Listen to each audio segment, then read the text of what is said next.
गीता मुझे दे दीजिए जीजा जी अरे प्लीज। ये क्या पागलपन है? सब सुन रहे हैं, उठो। विजय तेरी शादी तो हो रही है ना।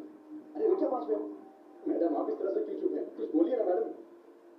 जीजा जी मैं मांग रहा हूँ ना, आपकी बहन मुझे दे दीजिए जीजा जी।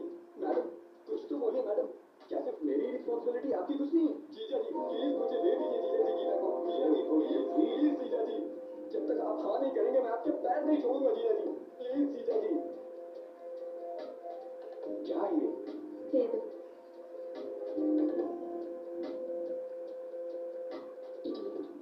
Thank you madam. ये तो खिलाड़ी निकला। सीधे जाओ, सबके सामने अपने जीजा जी के पैर पकड़ लो और वो जब तक शादी के लिए हाँ ना करे उनके पैर मत छोड़ना।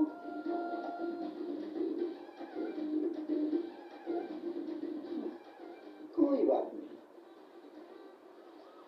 छोड़ूंगा नहीं मैं तुमको। अरे those idiots, especially this old lady. Inspector साहब क्या बात है? दहेज लेने के जुर्म में आप सबको अरेस्ट करने आए हैं। दहेज? अरे ऐसी कोई बात नहीं। अंकल जी आपको डरने की जरूरत नहीं है, आपके पीछे बहुत